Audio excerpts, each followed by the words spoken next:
Well, hello there. Hello. How you doing, guys? Doing good.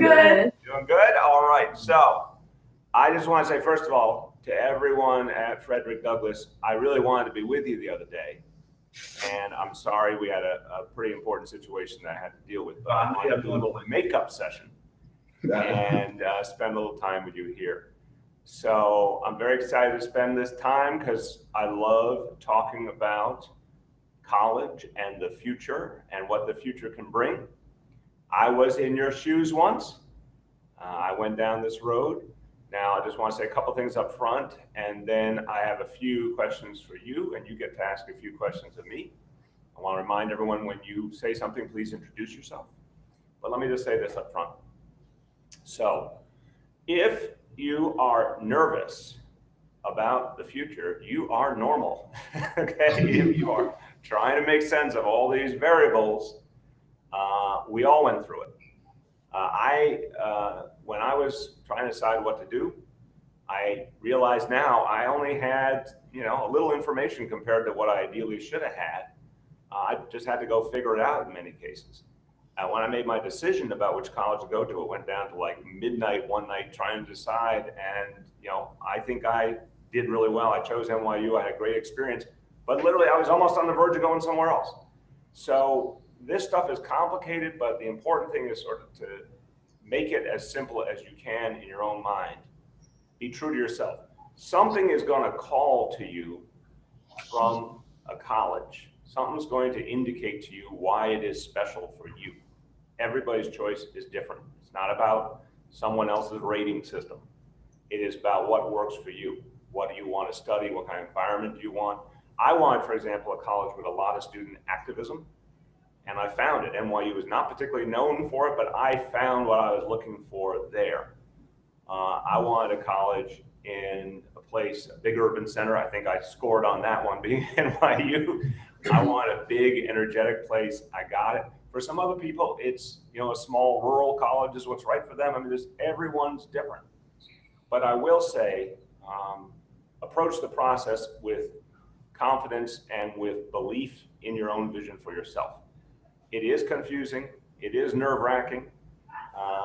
There are a lot of challenges, but here's the part that I found gave me a lot of tranquility, which is knowing what you want for yourself and just keep coming back to it. Keep coming back to it. If you have a vision of what kind of impact you want to have on the world, you have a vision of what kind of profession or the kind of people you want to meet, just stay on that vision. Don't let other people say what their vision is, that how it's supposed to fit you. This is when you obviously start to shape your own life, and you are the decision maker. And I listened, I talked to family members, I talked to my brothers, I talked to my mother, all that, but in the end, no one gets to live your life for you. You have to make the decision that works for you. I would also say there are people for whom going to college is not the right decision. There's something else they want to do. That's cool too. But I'll conclude with this before I ask you some questions. I think we can agree that in today's world and today's economy, college is a huge leg up. It really creates much more opportunity. By the way, also just the learning, you expand your intellectual capacity and the network of people you meet. You meet friends for life in college, just as I think you have in high school, but you meet friends for life in college, many of whom you'll cross paths with over many, many years. So I think it's an experience that can really enrich your path, but it has to be an experience that fits your personal goals. You can never be afraid if your goals change. You can always switch colleges. You can always switch majors. There's all sorts of things. And you're going to evolve, and sometimes your goals do change, and that's a very healthy thing. The important thing is that follow through, get there. It's going to open a world of opportunities up for you. So let me now, and obviously we're celebrating college application week, so I want to hear from you guys as you're asking your questions, where you're applying. That would be really cool to know. So whoever wants to tell me, how is the application process going for you? Hard. It's very difficult, sir. I feel that the college application is a process in which you got to really be time meaningful, and you really got to pay attention to your own aspects and your own aspirations. Anyone else? How's the process going? Going good for me. Like, I think I got a good list compiled. I think I got a mind where I want to go. I think I'm gonna get there. Hopefully, if God allows First off, my name is Nadia, by the way, and the college application process is a bit challenging for me because, like, I'm juggling a lot of things, like my sports, volleyball that I'm into, classes, and then the colleges, especially like researching what colleges fit best for me and a college that I can fit into. So like my number one college right now is John Jay College for Criminal Justice. That's my dream school, and hopefully like I get to complete the college application on time and I don't stress myself out so much. But for now, it's like challenging and stressful. That is a great school. I think that's one, if that's what you choose. I've met a lot of people who went to John Jay, had incredible experience. A lot of them now work for the city government and are contributing a lot to the city. All right, let me ask another question. Now, as you've gone through the college application process, who's been there to support you in the school and beyond? Have you gotten the support you needed? And is there anything else you feel you need to make sense of all this? The support system in the school is great. Everybody helps you. You just have to ask for help if you really need help. But everybody seems to help everybody. There's no problems. Except for this, sometimes you'll have to have issues with like your money situation with paying for college applications and stuff. So it's frustrating, but you just gotta ask for help if you need and push through. I also agree with Anthony. We have Miss Capion, and she even has like these college 8th period classes for your college applications, and she has groups. So it's not like all the seniors come and rush into our classes. She breaks it in so she can work with each student individually. And to add on to Sally and Anthony, I think the teachers also have a big part. They play a big part. They give you advice when you need something, like if you're down. Your parents as well. Like my mom, she helps me throughout like my entire application, along with my teachers and my counselor. So yeah, I think we have a good support system here. Now, I'm going to give you a chance to ask me a question, but I want to ask one more very easy question. Are you guys, when you feel you're at a stumbling block or you need help, are you comfortable asking someone in the school for help in terms of college application? Do you feel comfortable saying, hey, I don't get this. I need more help to make sense of this? Definitely. Yeah. Like, yeah, like I feel like that for me it's not a problem to ask help. Even sometimes help comes and finds me, and I find myself like at rock bottom a lot. But with like they said, the help of the teachers and everything, we can like get out of that. And I feel like we can shine even more than what we did before. And also, our guidance counselor always leaves her door open for us. And usually she might not give us the answer, but she'll always give us like appointments to come back so she can answer all our questions and help us. She even opens up her computer so she can even review our applications. That is very good. My other advice I want to give is, because let's face it, college applications, especially financial aid applications, they kind of are intimidating and they make it tough to navigate. And I'd like to see them all be a lot simpler, honestly. But I always remind people, perfect is the enemy of good. Sometimes you're trying to do something on a deadline and you're sweating it out. Don't ask more of yourself than you have. Do the best you have with the time you have, because in the end, you're going to be looked at for everything you've done up to now. And if you're trying to express it and you like to express it perfectly, but you can't get to perfect, just do the best you can. But sometimes, like, people miss a deadline in the pursuit of perfection. It's like, really, if you think about it, the exact wrong approach. Make the deadlines, give the best information you can. There's lots of different opportunities out there. And a lot of people don't get their first choice, but another choice works, or they get waitlisted, but then later they get in. So it's like, just get in the game. Just get in the game, and then you got more bites of the apple after the application is in to strengthen your standing and to improve your standing. Do you guys have questions for me? Okay, my name is Anthony. My question is, how have you defined success after high school? Well, I felt very strongly that I should go to college. So obviously I feel really good about the fact in my case that I got into a college that ultimately was a very, very good experience, and so it put me on my path. So, I think the way I would define success is laying out a game plan for yourself. Do you stick to that game plan? And I have a very strong case I make to people. It's not that your game plan can't change, because I know people who started out like pre-med and then decided, they want to be a journalist, or, started out in, drama and then decided they want to be an accountant. I mean, there's all sorts of stuff happens the way in life. First you learn what you actually like by doing more of it.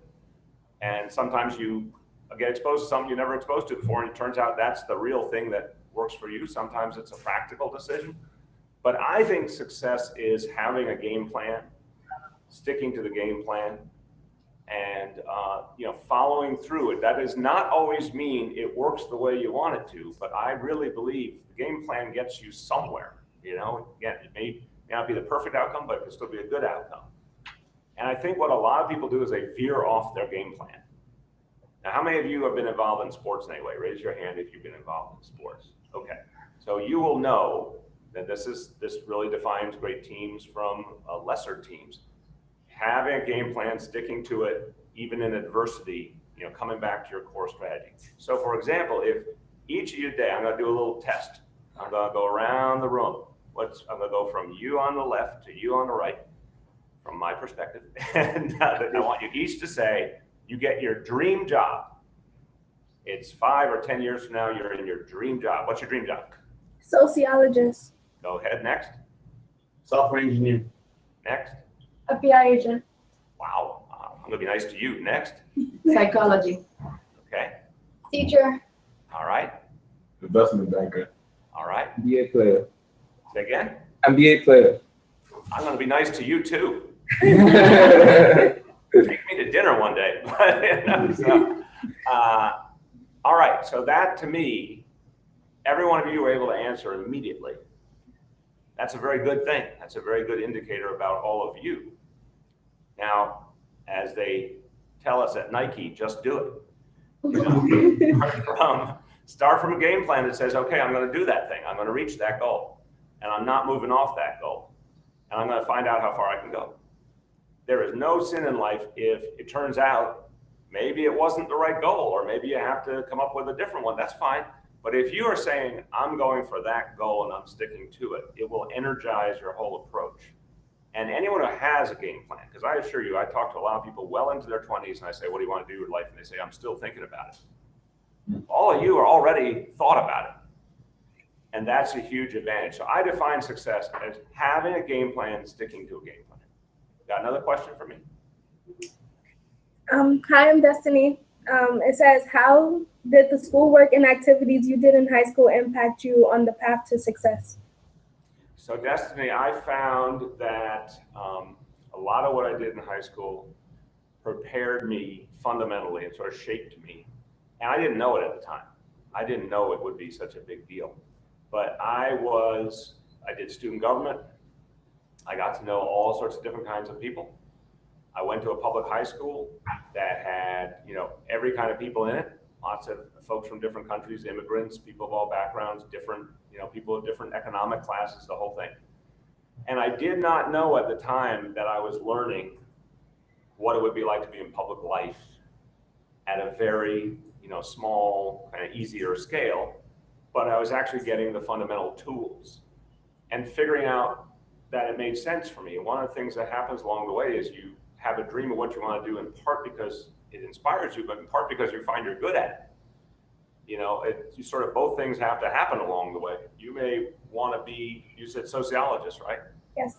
And so that's inspiring you. And I suspect as you experience it, you're going to love it and stick with it. Sometimes you say, I want to be a sociologist, and you find out you're a great actress. And, you say, okay, well, wait a minute, maybe I should be doing that, And so I got to test, without even knowing I was doing it, I got to test who I was.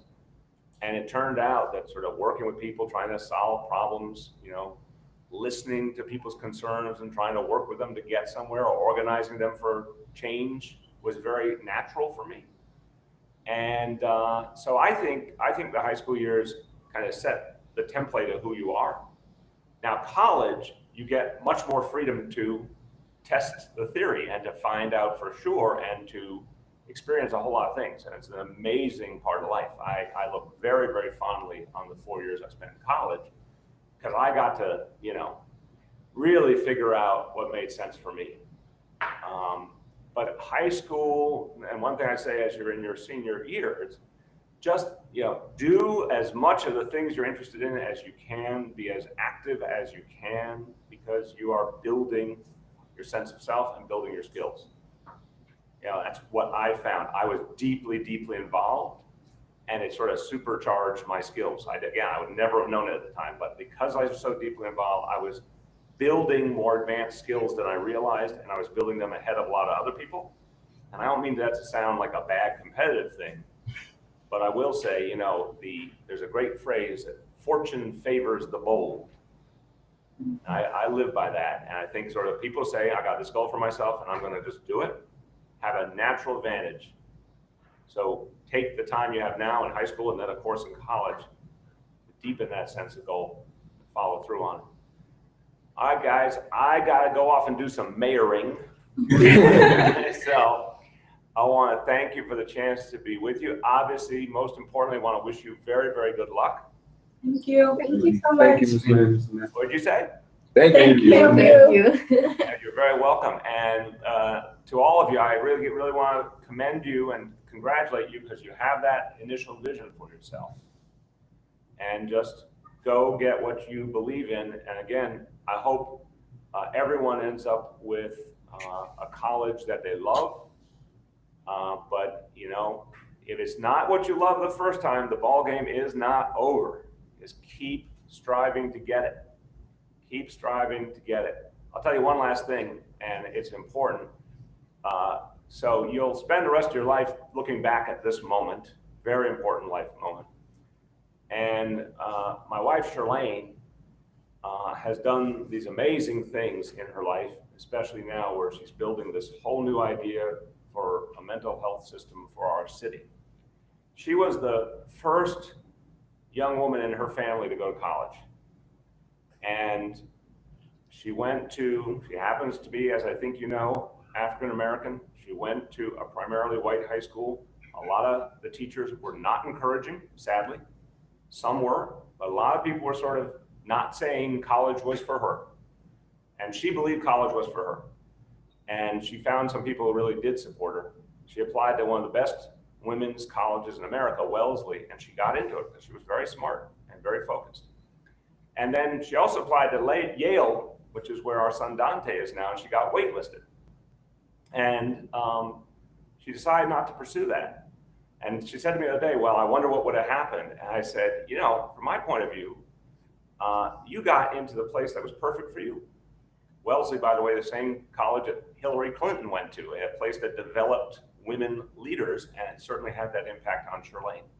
But even at this point in her life, she's still looking back and saying, hey, I wonder if I had gone to that other college, what would have happened?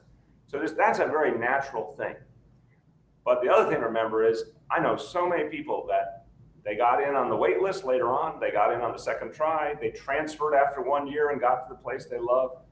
Do not feel that round one is the end of this process. I hope you all get a great college on the first try, and I hope it works for you. But you get more than one bite of the apple to figure out what will shape your life the right way. And I want you to feel that, because that's a little bit of a serenity point. Don't put too much stress on the situation. Stay true to your goal. If you can hit it the first time, that's a blessing. If it takes a couple of tries to get lined up for it, that's cool too. All right, good luck, guys. All right, thank you. Thank you very much. Take care. Take care. Bye.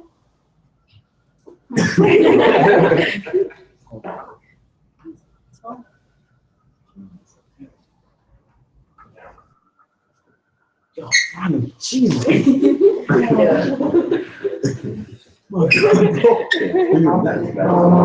So before you guys run off the gym, actually.